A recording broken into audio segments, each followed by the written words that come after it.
Selamat datang, sahabat ibu di podcast Maternal Care bersama saya, Belva Badranidia Buana.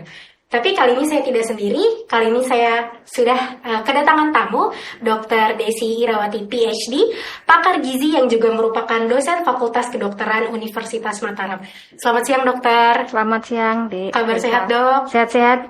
Alhamdulillah. Jadi dok, pagi ini kita akan membahas, berdialog tentang gizi dan kesehatan secara umum, terutama untuk ibu hamil ya dok, gizi dan nutrisi. Nah di sini kan sahabat ibu udah lihat nih banyak banget makanan, buah dan zat-zat gizi yang kiranya menarik untuk dilihat, dari warnanya juga tempting sekali.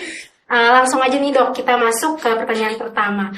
Bisa dijelaskan sedikit dok tentang zat gizi yang diperlukan oleh tubuh dan dari mana sih zat gizi tersebut bisa diperoleh? Ya, jadi zat-zat gizi itu kita dapatkan dari bahan pangan.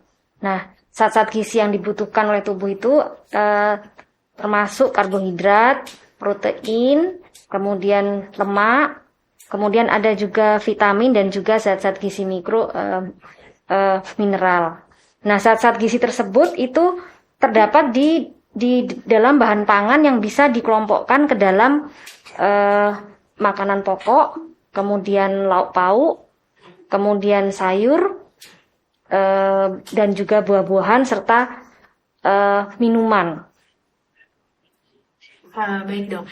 Kalau untuk pengaturan porsi atau proporsi makanan yang sudah dijelaskan tadi bagaimana dok? Jadi untuk porsi tersebut itu sebetulnya Kementerian Kesehatan RI itu sudah mengeluarkan pedoman yang mudah dibaca atau dipahami oleh masyarakat. Jadi dalam satu piring itu piring standar itu nanti dibagi jadi tiga bagian. Sepertiga itu adalah makanan pokok seperti nasi ataupun zat gizi pengganti lainnya, kemudian sepertiga sisanya itu yang lain adalah sayuran, kemudian sepertiga yang sisa tadi itu dibagi lagi jadi dua, yaitu buah-buahan dan juga lauk pauk. Nah, jadi kalau ibu-ibu makan gitu gampang untuk melihat, oh kira-kira makanan saya itu yang sehat itu seperti apa. Nah, pada waktu kita makan kita bagi saja dalam satu piring itu menurut porsi yang tadi sudah disampaikan. Nah, sahabat Mams, tadi kita udah dengar nih, mana jumlah proporsi makanan yang perlu kita konsumsi banyak dan mana jumlah makanan yang perlu kita konsumsi dengan proporsi sedikit.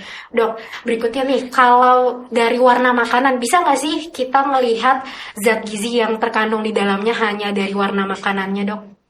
Ya, jadi ada anjuran bahwa kita tuh kalau makan itu makin penuh warna itu makin sehat. Jadi warna makanan itu seperti warna pelangi seperti itu. Nah, warna alami yang terdapat di dalam bahan pangan seperti yang ada di dalam sayur-sayuran, buah-buahan maupun misalnya seperti di singkong, di ubi-ubian itu dia mengandung zat-zat fitochemical maupun fitonutrisi yang punya fungsi tertentu di dalam tubuh. Contohnya, zat-zat makanan yang warnanya merah. Seperti ini, ini ada, kalau kita bisa lihat ini ada buah naga. Kemudian strawberry. Nah, itu dia sehat untuk dan juga tomat itu sehat untuk misalnya pada kesehatan jantung atau kesehatan jantung, sistem peredaran darah seperti itu. Kemudian zat-zat makanan yang warnanya kuning, oranye, seperti misalnya pada jeruk, kemudian pada pepaya itu dia banyak kandungan fitonutrisi yang ke arah antioksidan. Seperti kalau pada wortel itu kandungan beta karotinnya itu tinggi seperti itu. Jadi warna-warna alami yang ada pada buah-buahan dan sayur-sayuran itu mengandung zat-zat gizi yang memang dibutuhkan untuk menjaga kesehatan kita. Demikian Eva. Wah, ternyata dengan kalau makan makanan kita piringnya tuh warna-warni, lebih berkhasiat dan bergizi Iya. ya dok. Nah, karena warna-warni itu lebih banyak didapatkan di buah dan sayur, apa sih dok manfaatnya konsumsi buah dan sayur? Karena kan kadang masih banyak yang nggak suka sayur, buah juga milih-milih. Itu gimana dok? Buah dan sayur tuh manfaatnya? Ya, jadi di dalam buah dan sayur itu banyak kandungan zat gizi seperti kalau pada buah-buahan jeruk itu banyak vitamin C-nya. Jadi banyak kandungan zat gizi mikro, dan selain itu yang juga tidak kalah penting itu adalah serat. Nah, pada ibu hamil itu nanti pada usia kehamilan menginjak trimester ketiga itu karena organ-organ pencernaannya itu sudah mulai terdesak oleh adanya janin yang tumbuh di dalam badan si ibu. Nah, itu si ibu biasanya sudah mulai merasakan rasa kurang nyaman. Misalnya setelah makan tuh kayaknya kok rasanya seperti sesek atau terasa apa ya? Kalau mungkin orang Jawa bilang tuh kayak enek atau sejenisnya kayak gitu, terasa kayak penuh gitu. Nah, itu Gitu ya. nah di situ fungsi serat itu jadi penting karena nanti selain ada timbul rasa kurang nyaman juga, nanti juga mengganggu pola buang air besar. Jadi di sini fungsi dari sayur-sayuran dan juga buah-buahan itu sangat vital. Sangat penting ya dok, berarti ngomongin buah nih dok, buah kan banyak yang manis dok. Ngomongin manis-manis, sebenarnya kalau gula itu berbahaya nggak sih dok? Karena kan banyak nih anggapan gula tuh bahaya, kebanyakan nanti diabetes atau gimana. Itu gimana ya dok? Ya, jadi sebetulnya itu dalam zat gizi itu kita tidak boleh apa-apa tuh terlalu banyak. Ya, untuk gula itu kalau misalnya kita makan makanan yang tidak ada kandungan sama sekali gula atau garam misalnya ya, itu juga nanti pasti makanan tersebut jadi hambar.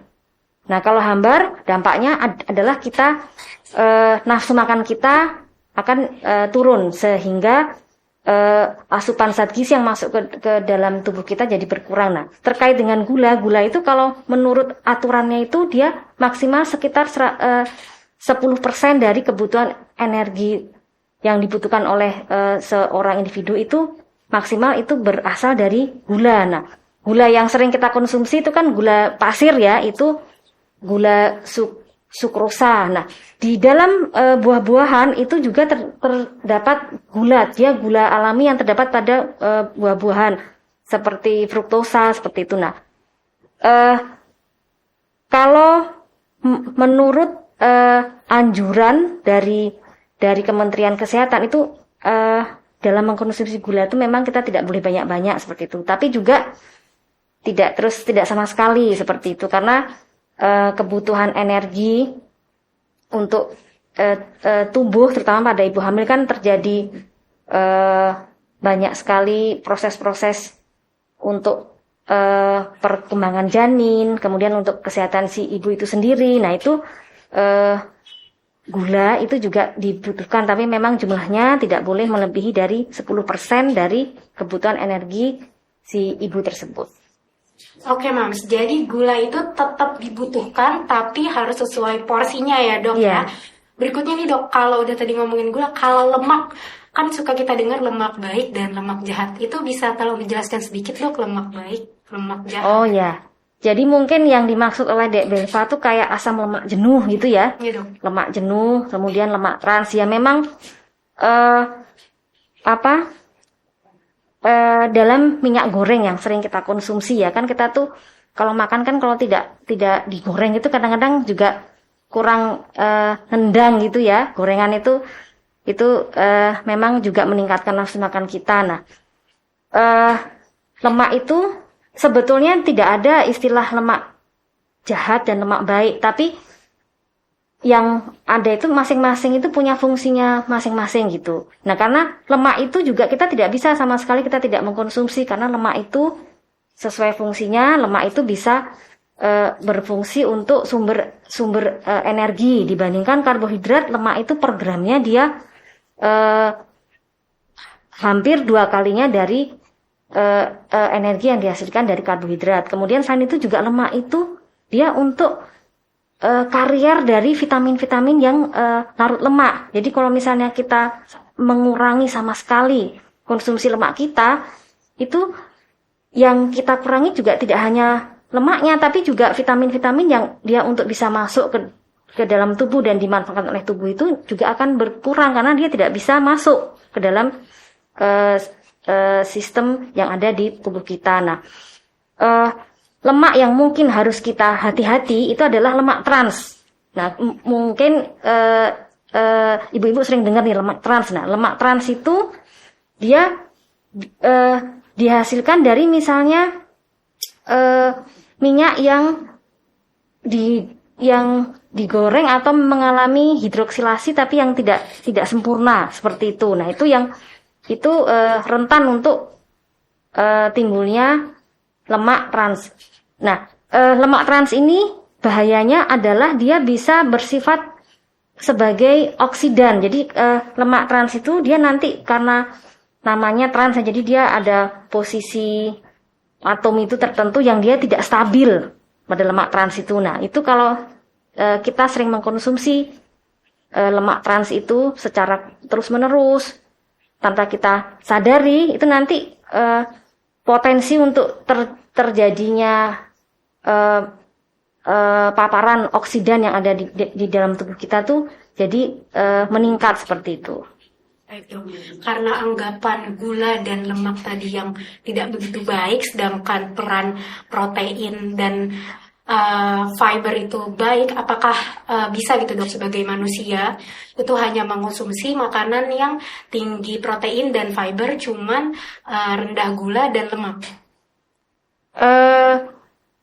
Kalau pola diet yang seperti itu bisa, tapi nanti juga harus disesuaikan dengan masa pertumbuhan seorang individu. Jadi misalnya kebutuhan pada saat ibu itu hamil atau kebutuhan pada saat tumbuh kembang, pada saat bayi, balita, kemudian remaja itu kan mereka kita tidak bisa terlalu kaku dan mengikuti diet-diet yang semisal dia tersebut sebetulnya bagus kalau pada penyakit-penyakit tertentu seperti itu. Kalau berbicara mengenai garam, kalau garam itu kita butuh nggak sih, Dok? Dan apa sih konsekuensinya kalau terlalu banyak atau terlalu sedikit justru? Ya. Jadi kalau garam itu menurut aturan tuh dia tidak boleh melebihi dari 5 gram. Jadi maksimal tuh 5 gram.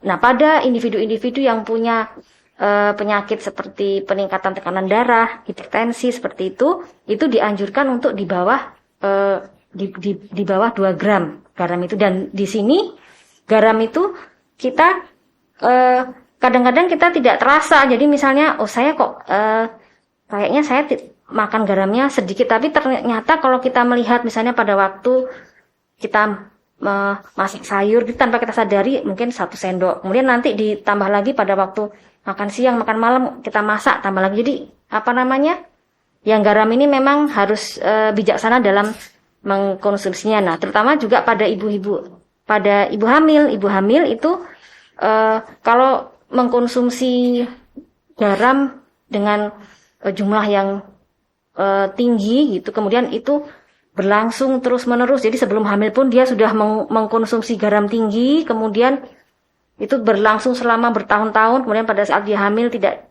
dia kurangi seperti itu. Nah, itu nanti si ibu tersebut punya kans atau beresiko untuk mengalami hipertensi seperti itu. Nah, oleh karena itu dalam porsi makanan yang akan kita makan itu kita memang harus memperhatikan tidak boleh dalam porsi yang berlebihan seperti itu. Baik. Tadi kita telah berbicara mengenai gula, garam, dan lemak. Nah, untuk memasaknya nih, Dok, itu gimana sih, Dok, cara mengolah atau memasak makanan zat-zat yang tadi itu dengan baik dan benar? Oke. Jadi kalau pada ibu hamil itu ada hal-hal yang perlu kita perhatikan ya. Pertama itu sebelum makanan itu kita masak, itu kita harus memperhatikan kayaknya sepele ya. Misalnya kita ini mau masak yang ada kandungan dagingnya. Nah, itu kita harus hati-hati. Untuk daging itu kita cuci ya, kita cuci bersih. Kemudian setelah itu kan kita potong. Misalnya kita potong. Nah, misalnya kita potong pakai telenan. Telenan itu apa namanya ya di Bilfa ya? Tempat apa namanya? Chopping gitu loh, tempat untuk potong itu. Nah, itu kalau kita habis pakai tempat itu untuk potong daging, itu ya kita cuci dulu, baru kita pakai untuk masak, untuk potong sayur atau buah seperti itu. Jadi tidak dicampur, atau kalaupun kita pakai yang alat yang sama ya kita bersihkan dulu. Nah, selain itu juga bahan pangan seperti sayur-sayuran, buah-buahan itu juga kita cuci dengan bersih, karena kalau masih ada kandungan tanahnya, nah nanti bisa rawan misalnya terkena toksoplasma seperti itu. Misalnya dalam tanah tersebut kok ya dilalah ada kotoran kucingnya misalnya yang nempel kayak gitu. Nah, itu kita tidak cuci bersih, nanti masuk ke dalam makanan yang kita konsumsi kalau makanan tersebut tidak kita masak lebih dulu seperti itu. Nah, Dok, apakah dalam proses pengolahan makanan itu bisa mempengaruhi kandungan gizi di dalam makanan tersebut, Dok? Ya. Jadi untuk sayur-sayuran seperti misalnya sayur bayam itu sebaiknya kita memasaknya itu tidak sampai matang sekali, yang sampai hampir hancur itu seperti itu, karena ada zat-zat gizi yang dia kalau kita masak terlalu lama kan dia terlalu panas, dia akan mengurangi efektivitas dari zat-zat gizi tersebut. Jadi kita masaknya itu ataupun kita rebus itu atau kita kukus itu kita tidak bisa terlalu lama. Kayak misalnya kalau kacang panjang, seperti kacang panjang, kemudian kayak buncis itu kalau kita kukus mungkin sekitar 5-10 menit itu sudah cukup. Kita tidak usah misalnya sampai setengah jam gitu. Nah, itu nanti banyak zat-zat gizi mikro terutama yang yang sudah berkurang efektivitasnya seperti itu. Baik, itu ya tadi para sahabat ibu di rumah sudah kita dengarkan langsung dari pakar gizi mengenai asupan gizi secara umum dan asupan gizi untuk ibu hamil. Terima kasih telah mendengarkan program ini. Program ini didukung oleh pemerintah Australia melalui Australian Alumni Grant yang diadministrasikan oleh Australian Awards di Indonesia bersama Fakultas Kedokteran Universitas Mataram. Saya Delva Badranitya Buana undur diri. Sampai jumpa di podcast Maternal Health berikutnya. Terima kasih. Terima kasih. Terima kasih, Dokter. Terima kasih.